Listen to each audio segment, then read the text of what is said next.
The golden light always felt warm against my skin, but today it burned. I pressed my quill against the parchment, the scratching sound echoing through the archive chamber beneath Lendel's towering spires. The morning ritual had concluded hours ago, yet the sensation lingered. That peculiar tingling where the Erdtree's radiance had touched my face during the dawn oblation. Every scribe in the royal archives participated in these daily ceremonies, offering our small devotions to the greater will before beginning our work cataloguing the endless stream of ecclesiastical documents that flowed through the capital's golden halls. My name is Aldrich, and for 7 years I had been nothing more than ink-stained fingers and tired eyes in service to the order.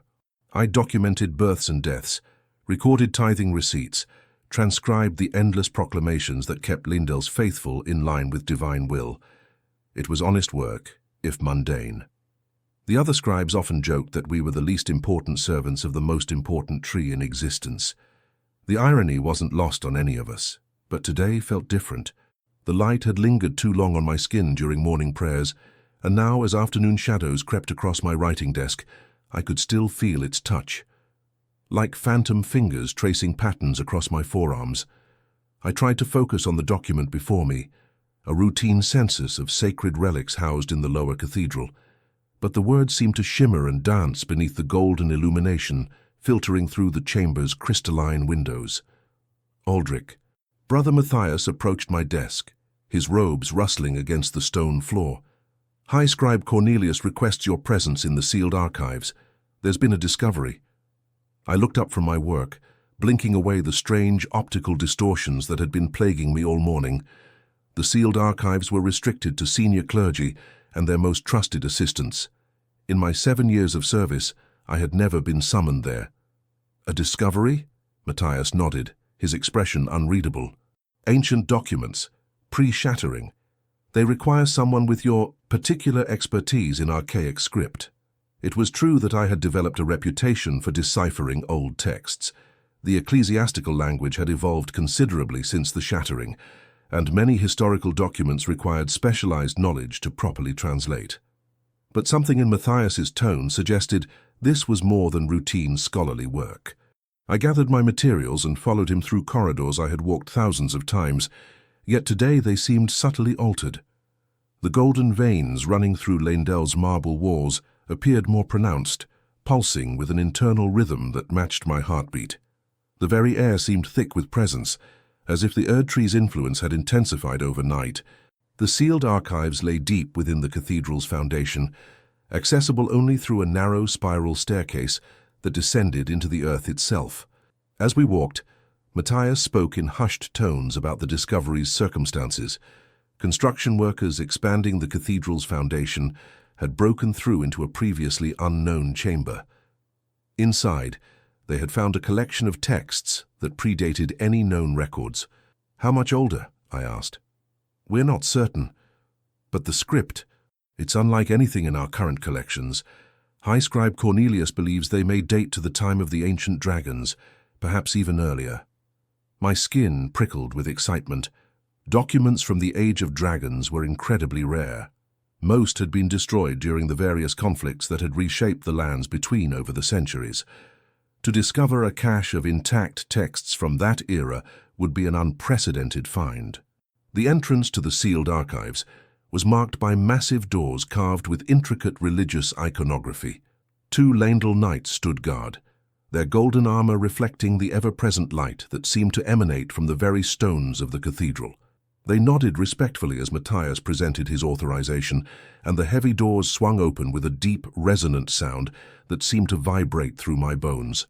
Inside, the chamber was vast and circular, its walls lined with shelves that stretched up into darkness. Countless scrolls, codices, and bound volumes filled every available space. The air was thick with the smell of old parchment and preservation oils, but beneath these familiar scents was something else, something organic and slightly sweet, like flowers left too long in still water. High Scribe Cornelius waited at the chamber's center, standing beside a table laden with documents unlike any I had ever seen. The parchment appeared to be made from some unusual material that held an internal luminescence, casting subtle golden reflections across his weathered face. He was a tall, thin man, with the pale complexion of someone who spent most of his time in windowless chambers, but today his eyes held an unusual intensity. "Aldrich," he said, gesturing toward the documents, "thank you for coming. These texts were discovered this morning in a sealed chamber beneath the cathedral's eastern foundation. Initial examination suggests they contain references to religious practices that predate our current understanding of the Erdtree's influence." I approached the table, my scholarly instincts overriding the strange sensations that had been troubling me throughout the day. The documents were indeed extraordinary. The script was archaic but recognizable, an early form of the liturgical language still used in our most sacred ceremonies. But the content was unlike anything in our official histories. The first document I examined appeared to be a ritual instruction manual. The title, written in elaborate illuminated letters, read, "On the Sacred Union of Flesh and Root, Practices for the Deepest Communion." Below this, in smaller script, were detailed descriptions of ceremonies I had never encountered in any orthodox religious text. "High Scribe," I said, looking up from the parchment. "These documents describe rituals involving direct physical contact with the Erdtree itself. Is this metaphorical language or—" Cornelius exchanged a glance with Matthias before responding. "We believe the descriptions are literal. There are references to individuals who were selected for what the texts call true sacrifice, a process that involved physical integration with the tree's root system." The words sent a chill through me, despite the chamber's warmth. I returned to the document, reading more carefully. The language was dense and filled with religious symbolism, but certain passages were disturbingly explicit about the physical process involved. References to the blessed who surrender their individual form and those chosen to become vessels of divine will suggested something far more profound than the symbolic sacrifices I was familiar with. As I worked, translating and cataloguing the strange texts, I became increasingly aware of a peculiar sensation in my hands. The golden light that perpetually illuminated Lendel's interior seemed to be gathering around my fingers, forming visible threads of luminescence that connected my skin to the ancient parchments. At first, I assumed this was simply an optical illusion caused by eye strain, but as the afternoon wore on, the effect became more pronounced. "Are you feeling well, Aldrich?" Cornelius asked, noticing my frequent glances at my hands. "Yes, High Scribe. The light seems particularly intense today." He studied my face with an expression I couldn't quite interpret. "The Erdtree's influence has been growing stronger in recent weeks. Many of the faithful have reported unusual experiences during their devotions." I nodded and returned to my work, but the sensation continued to intensify. The ancient documents seemed to pulse with their own internal light, and I found myself drawn deeper into their contents. The more I read about these true sacrifices, the more I began to understand that I was looking at records of something that the current church had either forgotten or deliberately suppressed. The final document I examined that day was a personal account, written in the first person by someone who claimed to have witnessed one of these ceremonies. The handwriting was shaky, as if the author had been deeply disturbed by what they had seen. The account described a young woman who had been selected for sacrifice, how she had been prepared through weeks of fasting and purification, and finally, how she had been brought to the base of the Erdtree itself. What followed was the most disturbing passage I had encountered in all my years of scholarly work. The author described how the woman had been placed against the tree's massive trunk, how golden roots had emerged from the bark and slowly enveloped her body, and how she had remained conscious throughout the entire process of integration. The account ended abruptly, with a note that the author could no longer continue writing because the light calls to me as well. As I finished reading, I felt a sharp, burning sensation across my forearms. Looking down, I saw that the golden threads of light I had been noticing throughout the day had formed distinct patterns on my skin, patterns that matched the ritual markings described in the ancient texts. The realization hit me like a physical blow. I wasn't just translating these documents, I was being prepared by them. The golden patterns on my arms had not faded by morning. I stood before the basin in my modest chamber, studying the intricate tracery that spiraled from my wrists to my shoulders. In daylight they appeared almost like tattoos, but they pulsed with a subtle inner light that matched the rhythm of my heartbeat.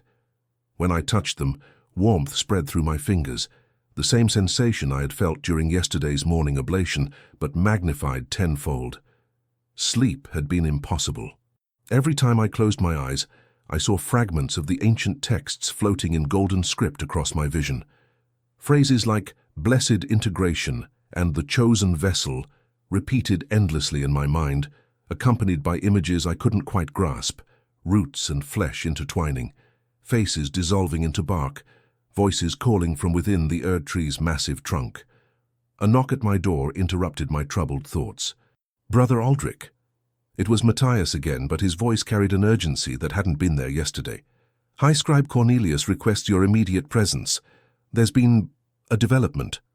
I dressed quickly, pulling on robes with longer sleeves to conceal the marks on my arms, though I suspected such precautions might be futile. If these patterns were visible to me, others who served the Erdtree might see them as well. The thought filled me with a mixture of dread and inexplicable anticipation. The corridors of Leyndell seemed different this morning. The golden light that perpetually illuminated the capital's interior was brighter, more alive somehow. I could hear it, a low, harmonic humming that seemed to emanate from the very walls. Other inhabitants of the cathedral moved about their daily routines, but they appeared distant, as if I were seeing them through thick glass. Only the light felt real, pressing against my skin with increasing intensity. "Matthias," I said as we walked, "has anyone else reported unusual experiences recently? Strange dreams or physical changes?"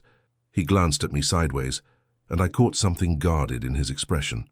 The faithful often experience profound spiritual manifestations when they draw closer to the Erdtree's grace. It's considered a blessing.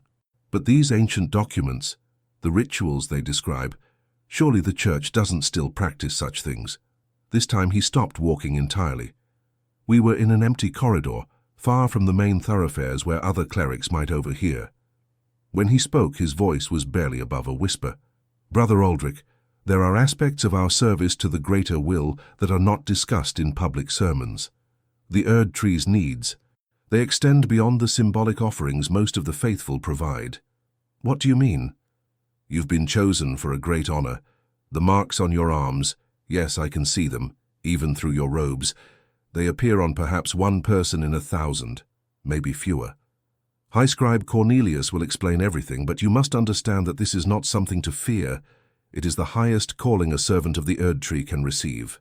His words should have been comforting, but they filled me with terror. The casual way he mentioned my hidden marks, the reverent tone when he spoke of being chosen, it confirmed my growing suspicion that yesterday's discovery had been no accident.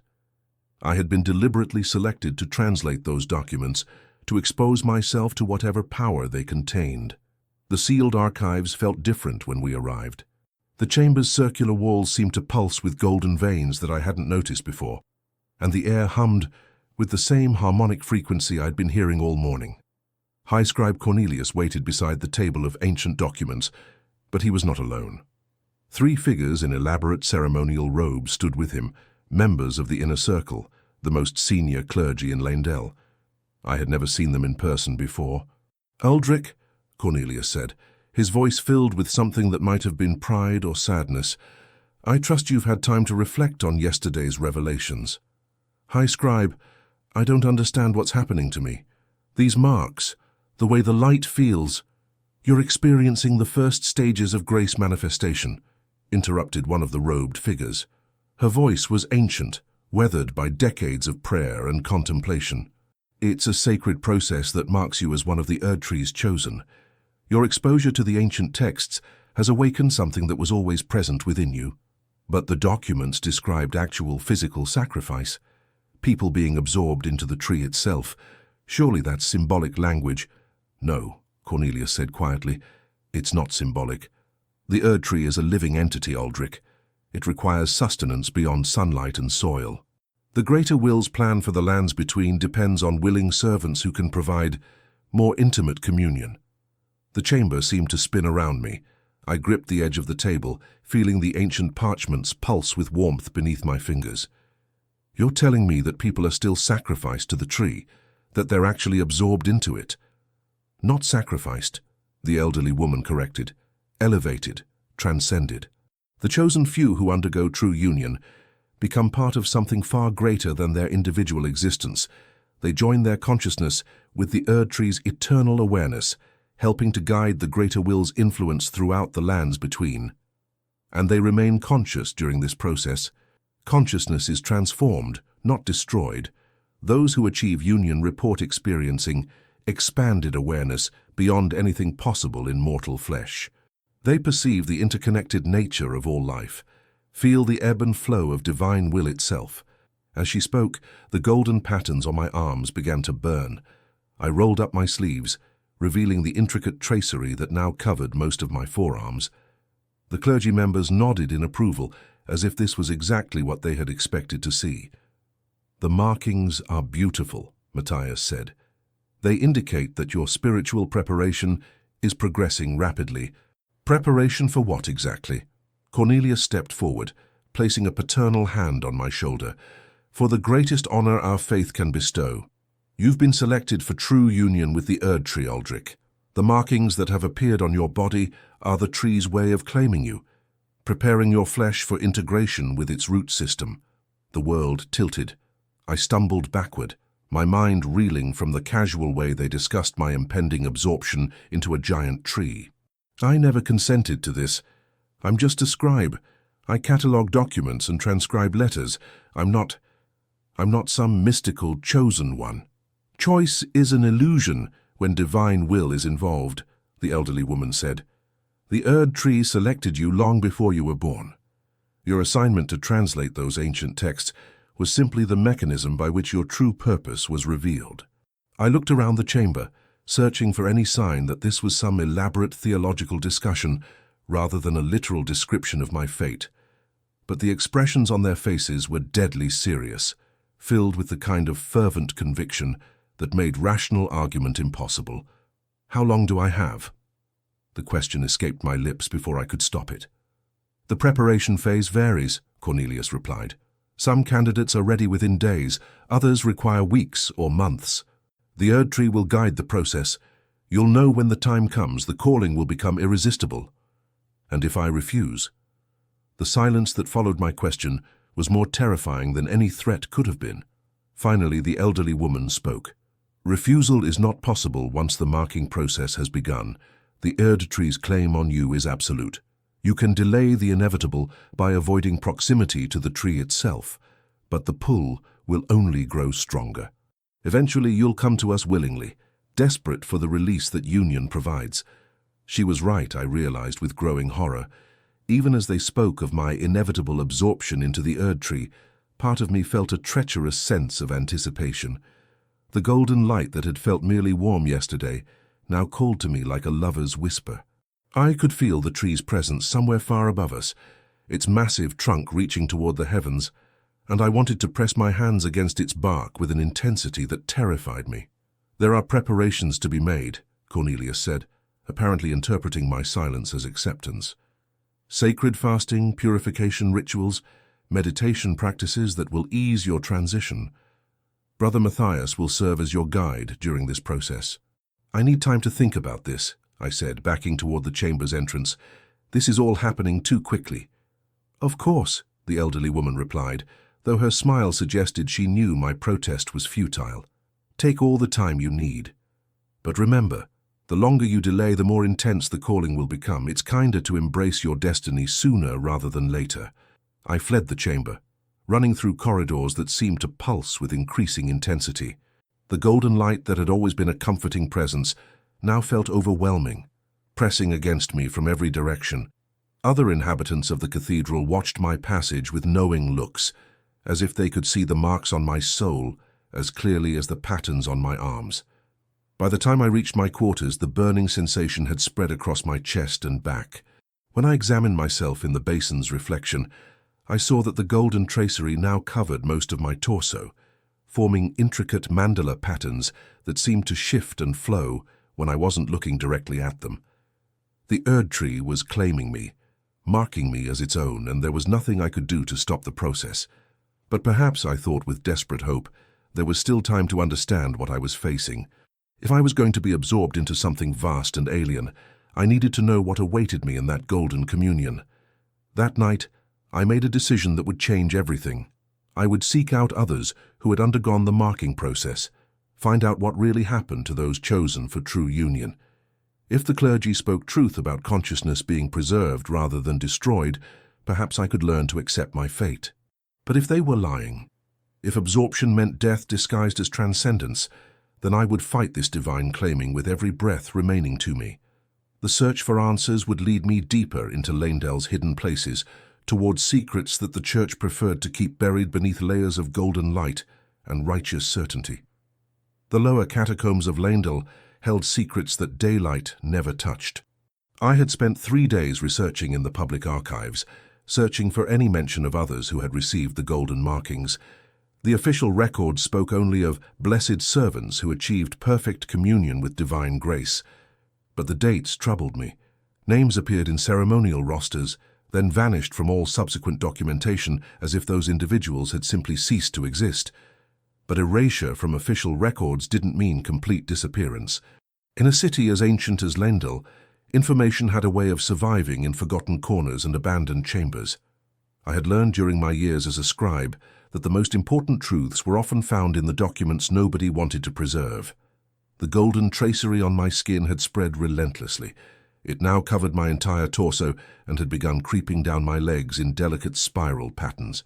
The burning sensation had evolved into something more complex, not quite pain, but an intense awareness of every marked inch of flesh. I could feel the Erdtree's presence constantly now, a vast consciousness pressing at the edges of my thoughts, patient but insistent. Matthias had visited twice to check on my spiritual preparation, bringing ceremonial oils and meditation guides that were supposed to ease my transition. I had accepted them gracefully, while secretly planning my investigation into the catacombs beneath the cathedral. If others had undergone this marking process, there might be evidence of what had really happened to them in the older burial chambers. The entrance I chose was in the cathedral's eastern wing, accessible through a maintenance corridor that most clerics avoided. The stone steps descended far deeper than I had expected, leading to burial chambers that predated the current cathedral by centuries.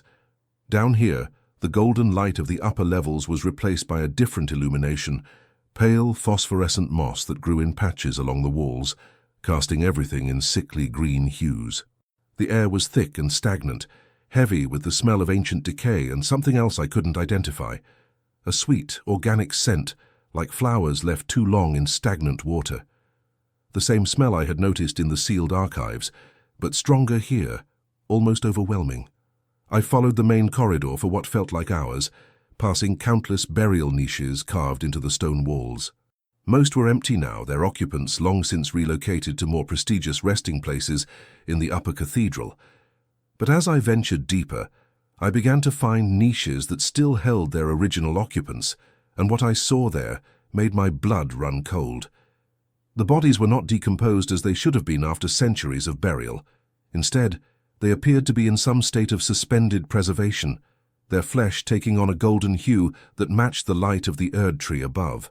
More disturbing still, many of them bore the same spiral markings that now covered my own body, though theirs had progressed far beyond anything I had yet experienced. On some corpses, the golden tracery had become raised ridges that looked almost like bark. Others showed signs of actual root growth, thin golden tendrils that emerged from their flesh and disappeared into cracks in the stone walls, as if these dead servants were still connected to something vast and alive. But the most horrifying discovery came when I examined their faces. Their eyes were open, staring at the ceiling with an expression of conscious awareness that suggested they were not truly dead at all. When I leaned closer to one particularly well-preserved specimen, I could swear I saw the pupils track my movement, focusing on my face with unmistakable intelligence. "You shouldn't be down here." I spun around to find a figure standing in the corridor behind me, an old woman dressed in the simple robes of a cathedral custodian, but her eyes held the same golden glow I had seen in the faces of the preserved corpses, and when she moved, I could hear a subtle creaking sound, like branches swaying in wind. "I'm sorry," I stammered. "I was conducting research into the cathedral's history. I didn't realize these areas were restricted." She stepped closer, and I saw that the golden markings covered not just her arms, but her entire visible body, forming intricate patterns that seemed to move and shift in the phosphorescent light. When she spoke, her voice carried a harmonic undertone that reminded me of the humming I had been hearing throughout Lendel. "Research," she repeated, and I detected something like amusement in her tone. "Into what aspect of our history, young scribe?" There was no point in lying. The markings on my own arms made my situation obvious to anyone who served the Erdtree's deeper mysteries. "I want to understand what happens to those chosen for true union. The official accounts speak of transcendence, but these bodies suggest something different." She nodded slowly. "You're marked for joining soon, aren't you? The patterns on your flesh are quite advanced for someone so newly called. Are you—" I gestured toward the preserved corpses in their niches. "One of the joined, in a manner of speaking." She moved closer, and I could see that her skin had taken on a bark-like texture in places, with actual root systems visible beneath the surface. "My name was Sister Margot, though names matter less now than they once did. I achieved union with the Erdtree 47 years ago." The casual way she spoke of being dead for nearly half a century while standing before me in apparent health sent waves of horror through my system. "But you're still here, still conscious." "Consciousness changes when you become part of something larger," she explained, echoing the words the clergy had used in the sealed archives.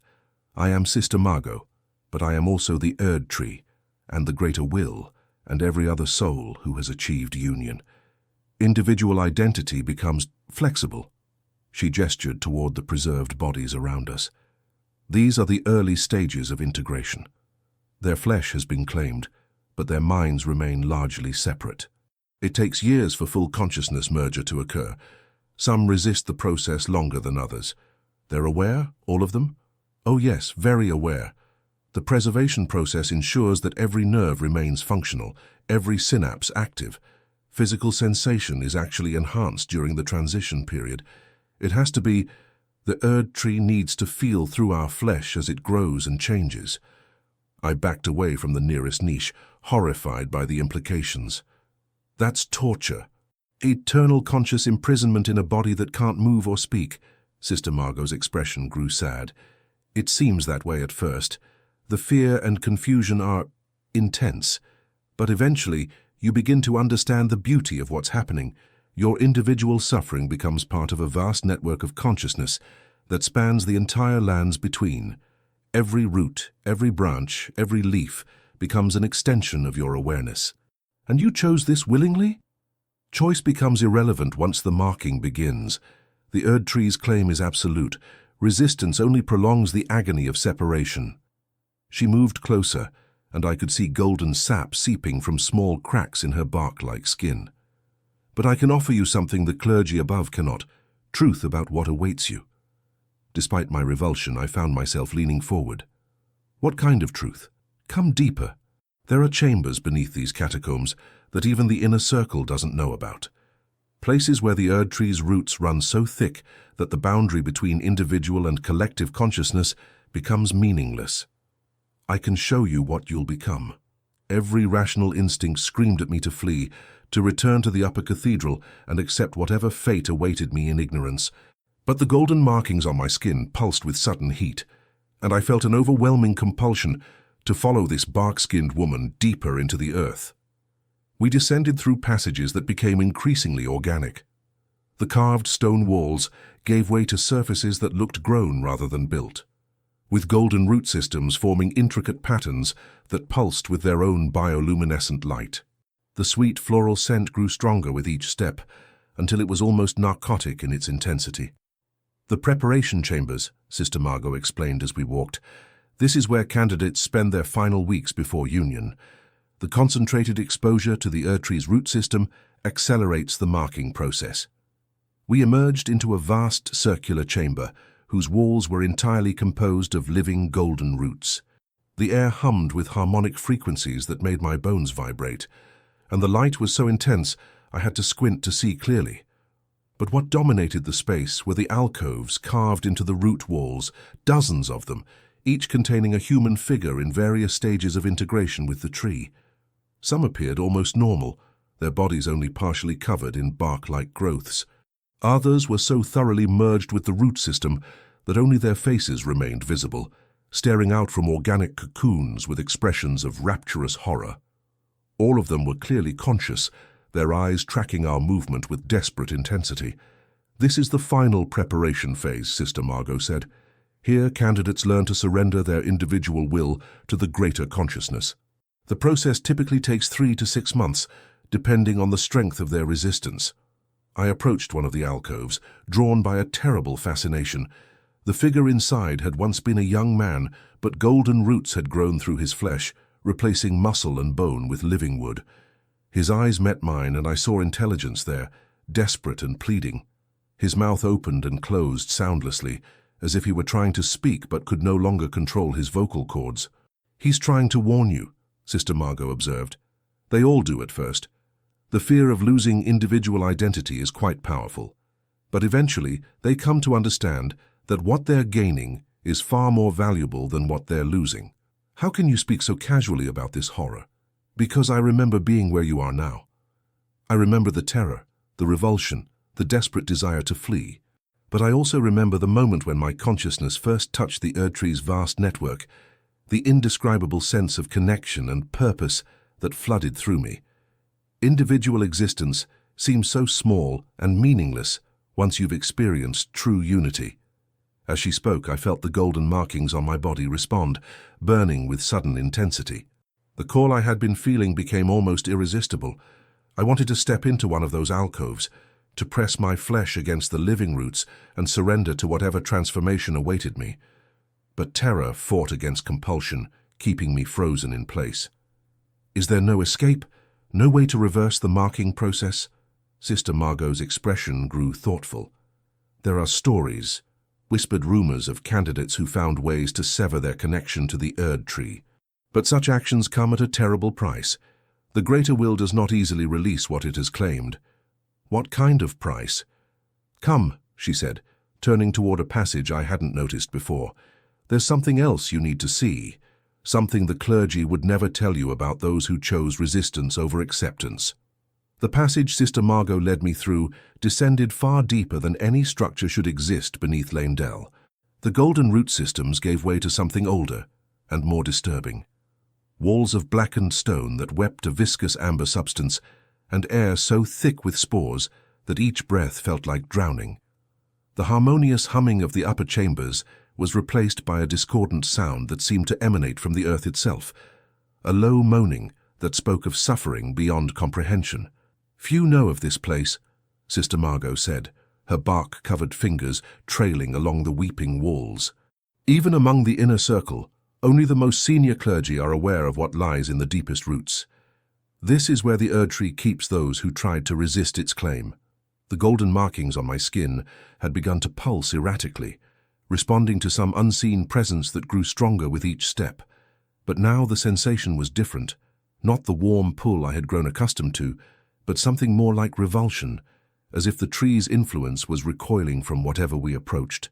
We emerged into a chamber that defied architectural logic. The ceiling stretched impossibly high, supported by massive roots that twisted together in configurations that hurt to look at directly.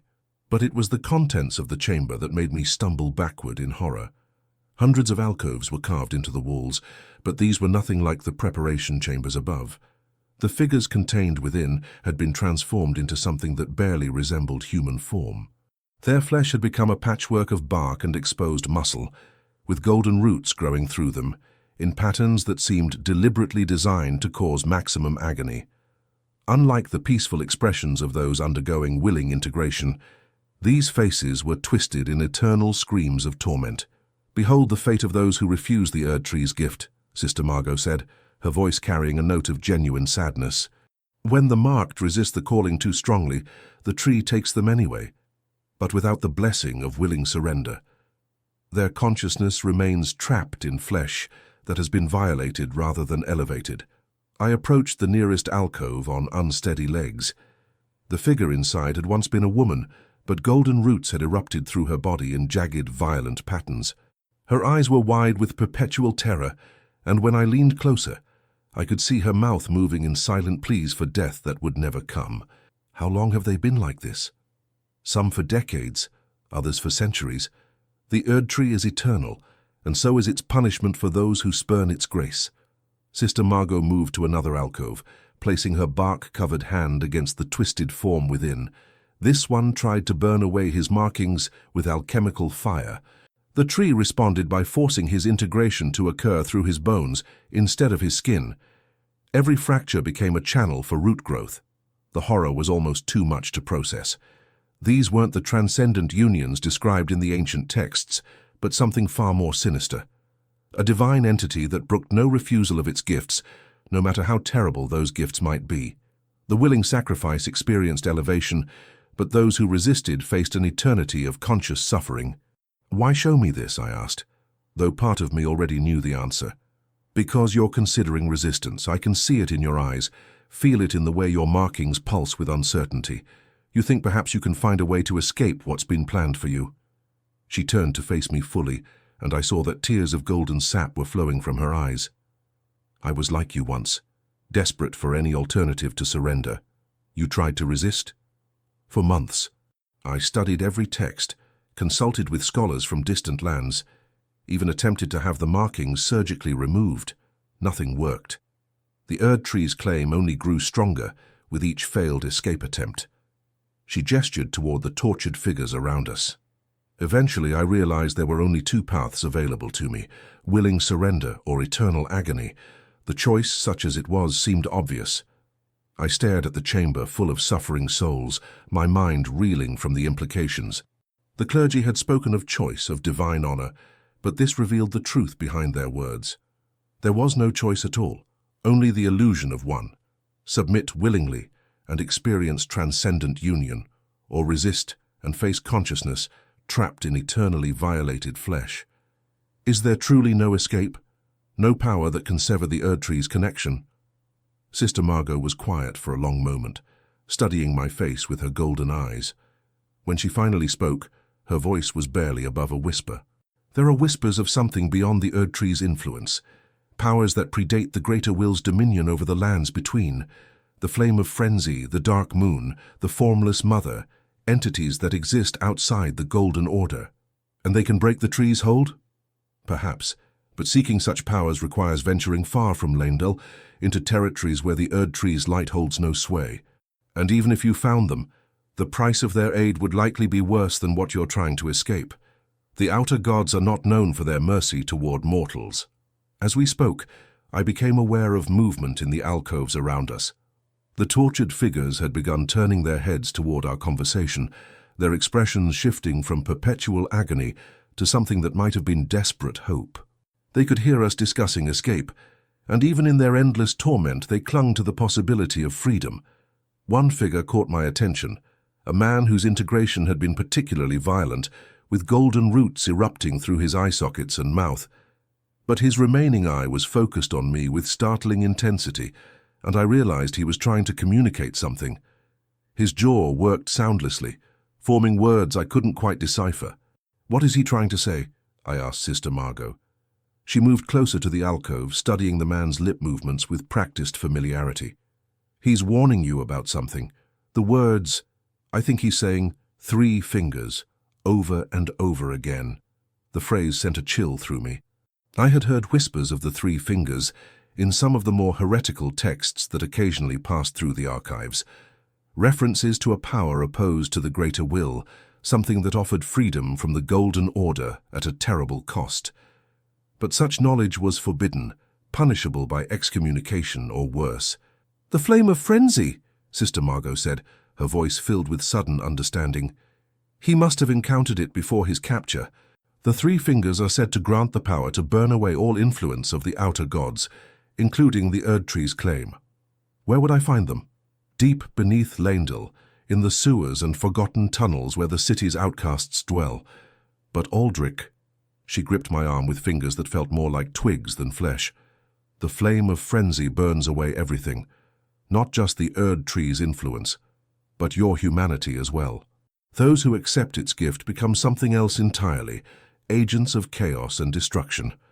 I looked around the chamber at the eternally suffering forms, then back at Sister Margot's bark-covered face. Would that truly be worse than this?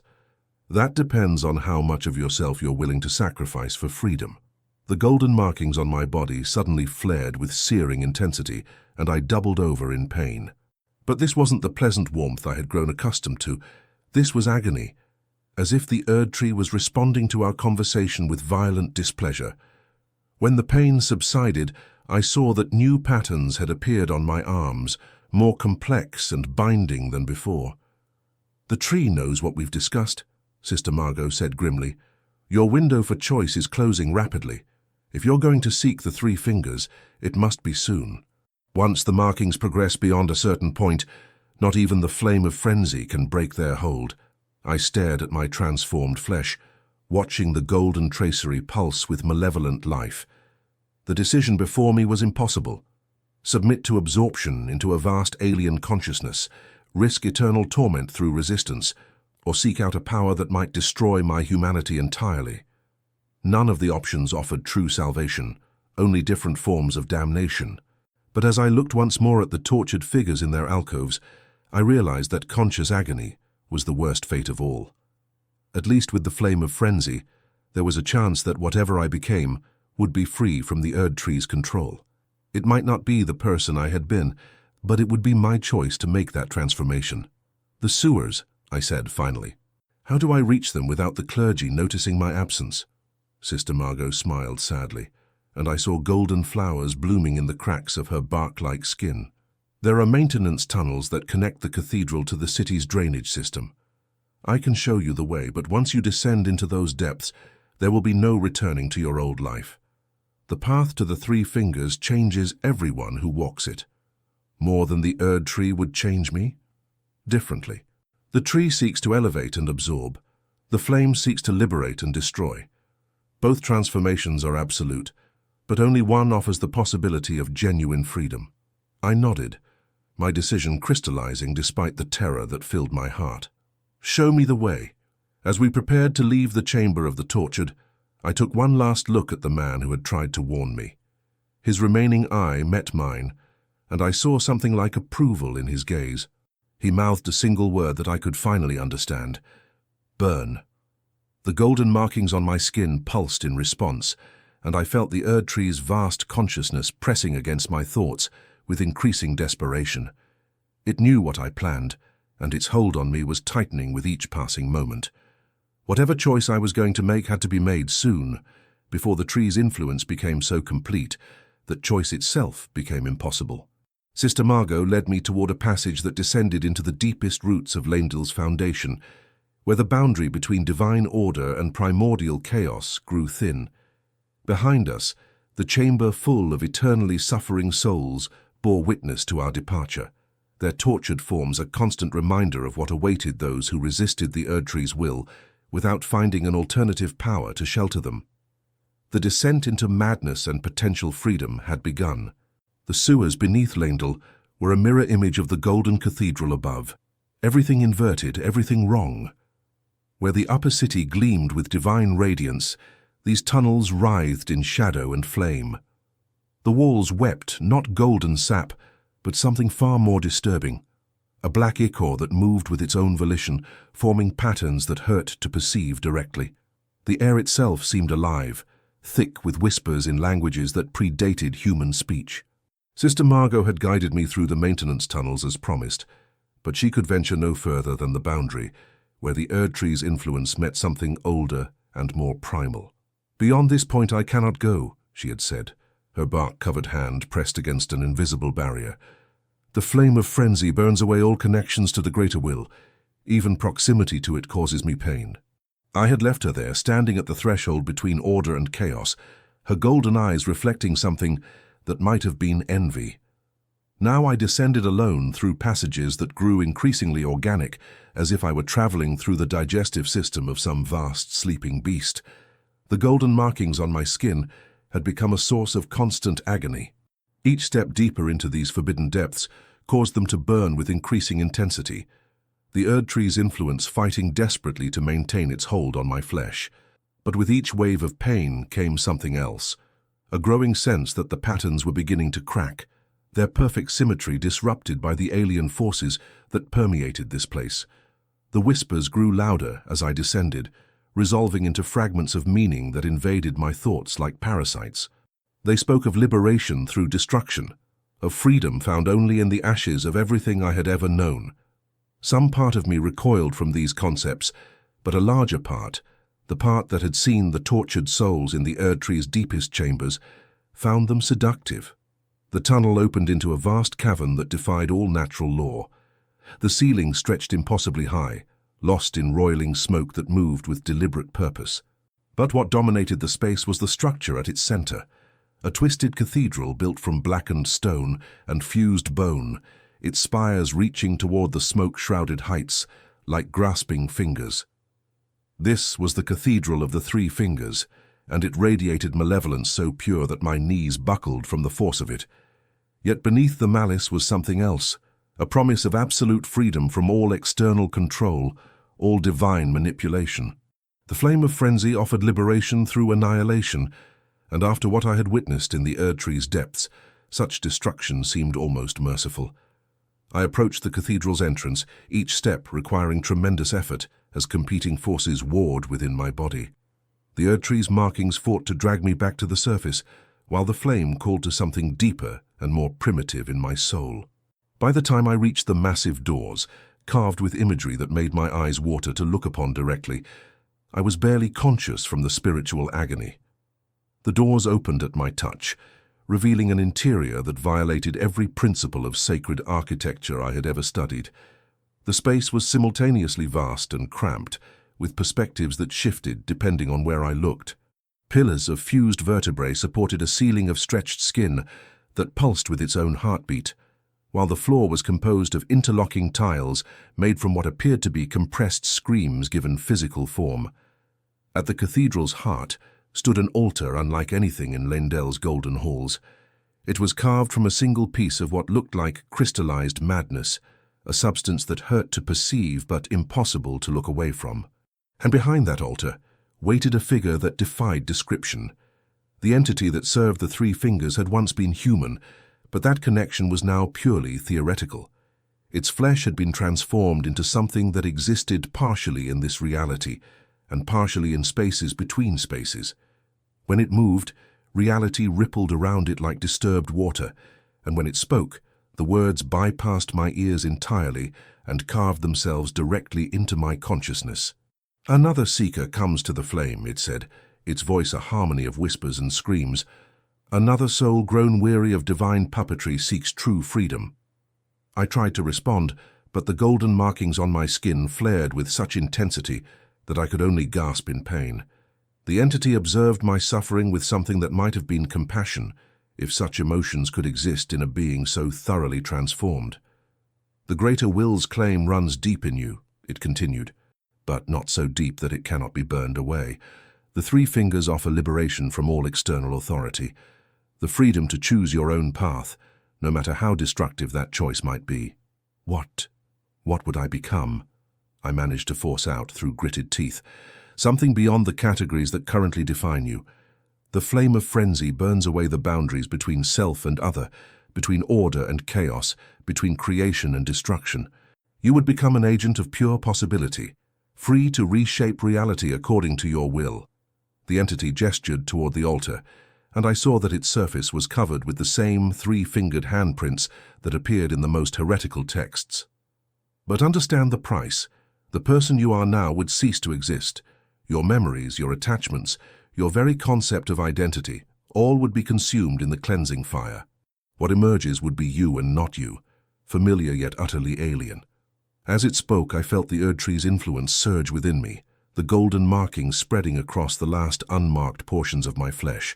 The tree was making its final claim, trying to complete my absorption before I could choose an alternative path. Soon I would be beyond any choice at all. "The decision must be made now," the entity said, noting my increasing distress. "The greater will seeks to claim you completely.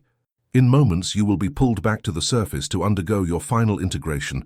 Choose freedom, or accept eternal servitude disguised as transcendence." I looked at the altar, then at my golden-marked flesh, then at the entity's transformed visage. All paths led to the destruction of who I currently was, but only one offered the possibility of genuine self-determination. The Erdtree would make me part of something vast but alien, my consciousness diluted among thousands of other absorbed souls. The flame promised transformation into something that remained fundamentally mine, even if that self became unrecognizable. The golden markings suddenly contracted, and I felt an irresistible pull toward the surface.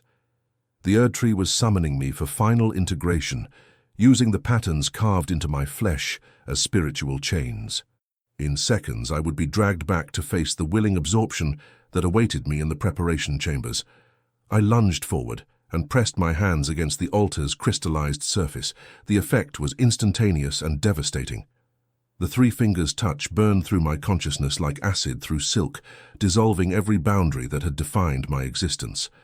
I felt my individual identity fragmenting, my memories scattering like leaves in a hurricane of pure chaos. But even as everything I had been was consumed, something new began to coalesce from the ashes, something that was simultaneously more and less than human.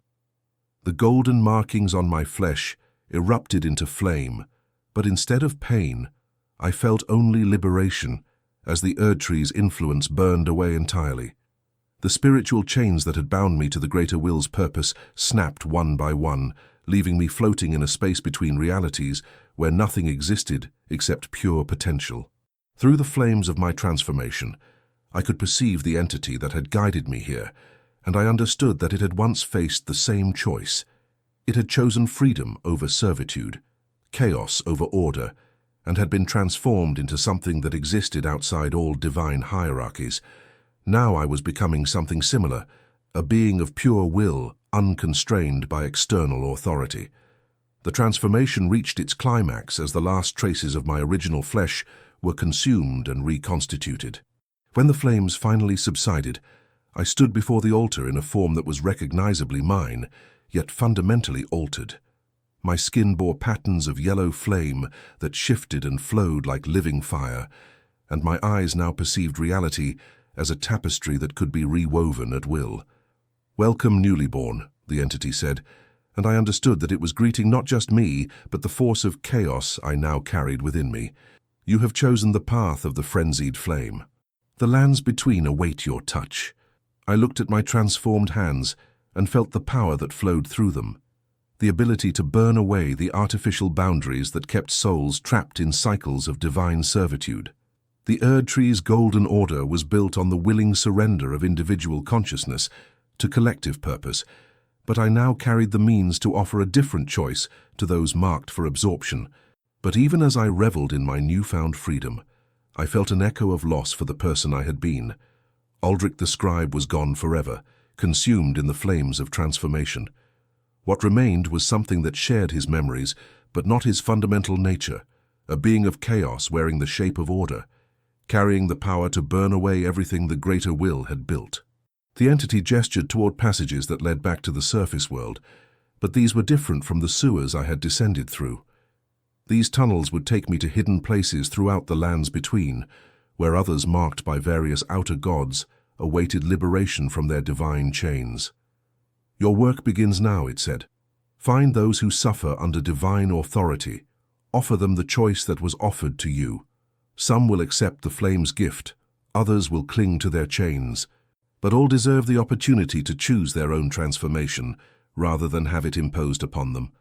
I nodded, understanding my purpose with crystalline clarity. The Erdtree's absorption chambers were not unique.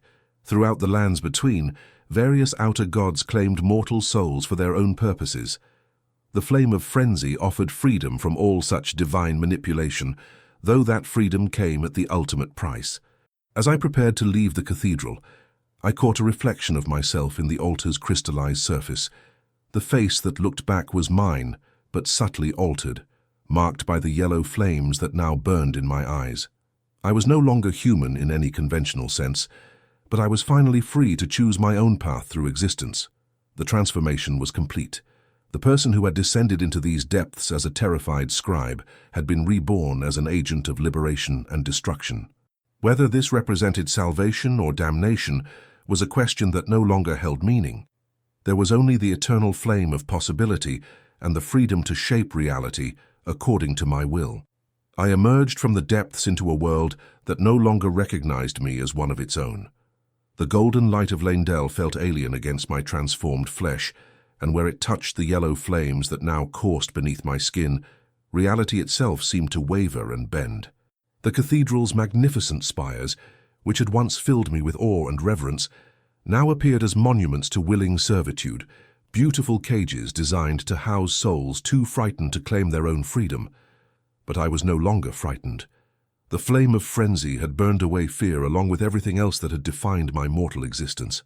What remained was pure purpose, to offer others the same terrible choice I had faced, to show them that divine authority was not absolute, that even the most binding spiritual chains could be broken if one was willing to pay the price.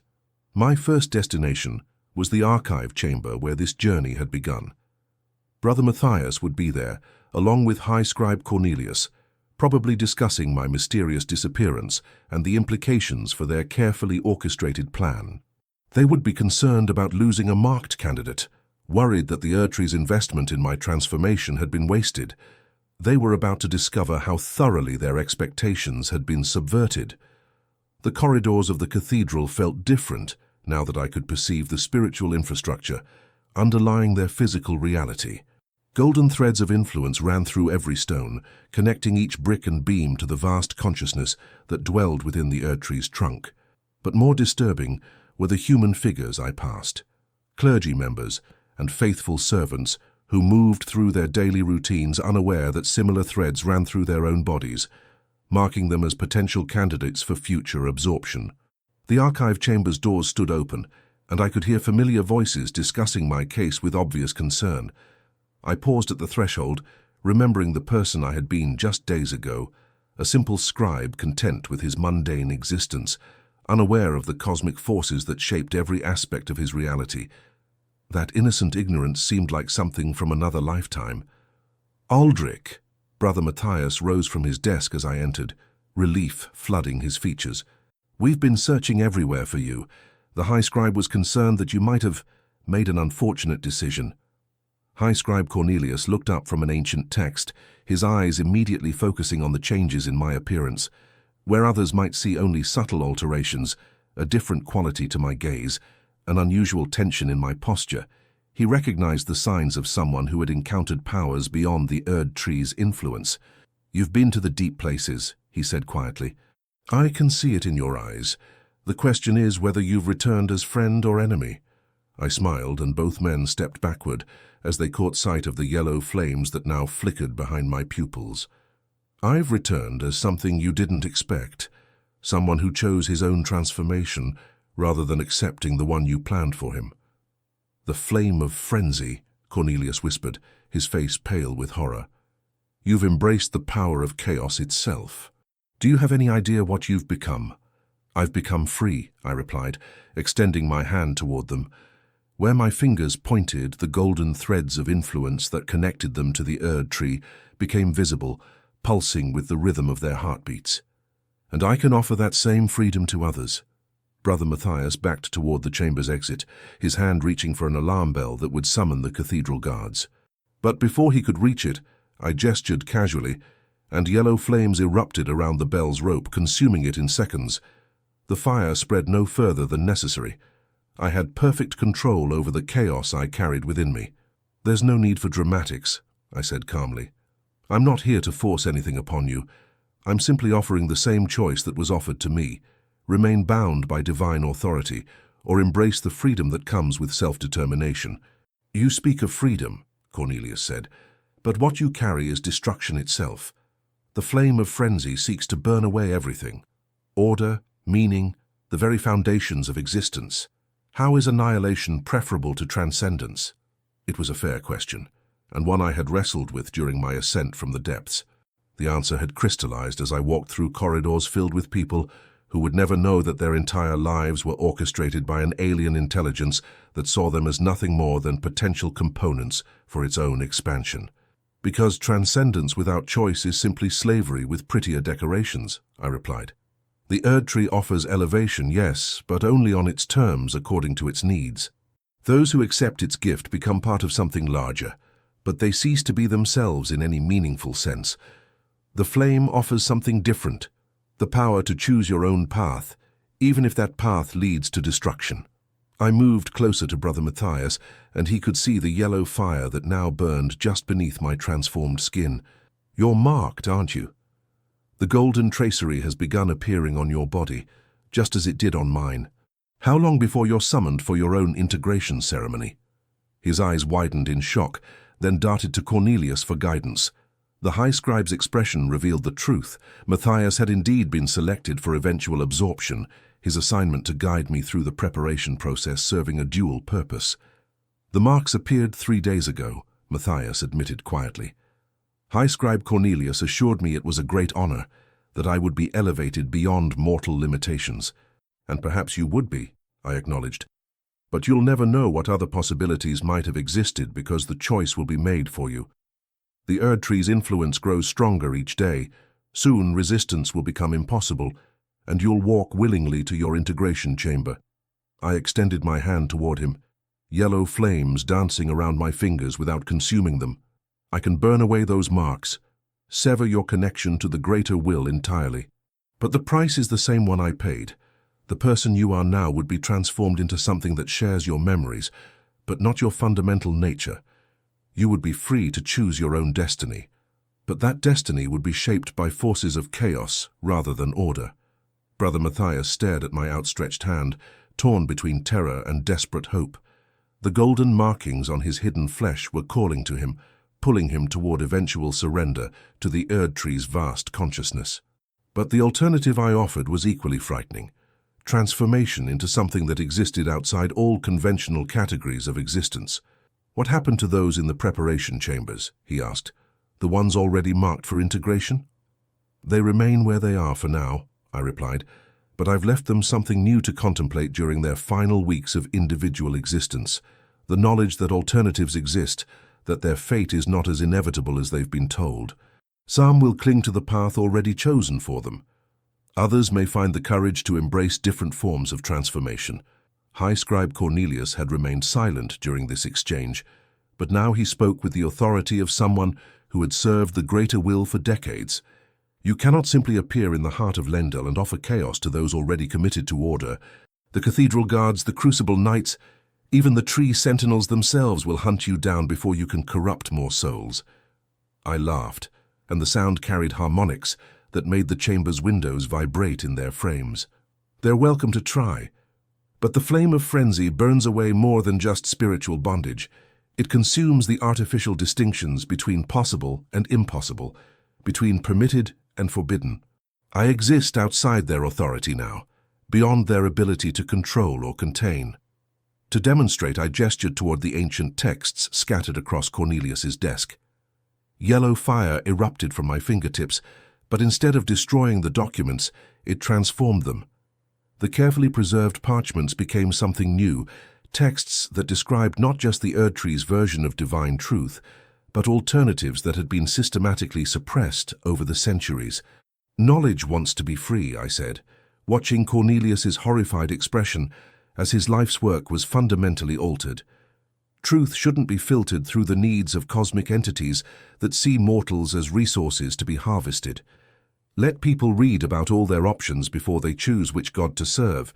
Brother Matthias had been examining the transformed texts, his eyes widening as he read descriptions of powers and possibilities that had never appeared in orthodox religious instruction. These describe other paths, ways of achieving transcendence without surrendering individual consciousness. Exactly. The greater will isn't the only force operating in the lands between, it's simply the one that has most effectively convinced people that no alternatives exist. I turned back toward the chamber's entrance, my purpose here nearly complete. I'll be traveling throughout the realm now, visiting places where other outer gods claim mortal souls for their own purposes. Everywhere I go, I'll offer the same choice I've offered you. Remain bound by divine authority, or embrace the freedom that comes with self-determined transformation. And if we refuse your offer, Cornelius asked, then you continue on your chosen path, and I respect your decision. The flame of frenzy is about liberation, not compulsion. Those who prefer servitude to freedom are welcome to their chains, but they should know that chains are what they've chosen. I paused at the threshold, looking back at two men who represented the different faces of divine authority. One a willing servant who had found comfort in surrendering his agency to higher powers, the other a potential victim who had never been told that alternatives existed. "The golden light that bathes this cathedral isn't natural illumination," I said by way of farewell. "It's the visible manifestation of the Erdtree's influence, constantly reinforcing the spiritual bonds that tie you to its will. Step outside sometime, away from that artificial radiance, and see what the world looks like when you're free to perceive it without divine filters." I walked away from the archive chamber, leaving behind two men wrestling with questions they had never been encouraged to ask. Behind me, I could hear Brother Matthias beginning to read aloud from the transformed texts, his voice filled with wonder and growing understanding of just how limited his previous worldview had been. The golden corridors of Leyndell stretched out before me, filled with faithful servants who had never questioned the source of their devotion. But now, thanks to the flame of frenzy that burned within my transformed flesh, questioning would become possible again. Not everyone would choose the path of chaos and self-determination. Many would prefer the comfort of divine guidance to the terror of absolute freedom, but they would choose. And that possibility, that simple recognition that alternatives existed beyond the golden order that had shaped their world, was worth every price I had paid for my own liberation. The sensation of warm golden light touching my skin was nothing but a memory now, replaced by the cold fire of pure possibility that flowed through my transformed veins. I was no longer human in any conventional sense, but I was finally, completely free. Free to burn away the chains that bound others, free to offer them the same terrible and wonderful choice that had transformed a simple scribe into an agent of liberation. The lands between awaited, and I had work to do.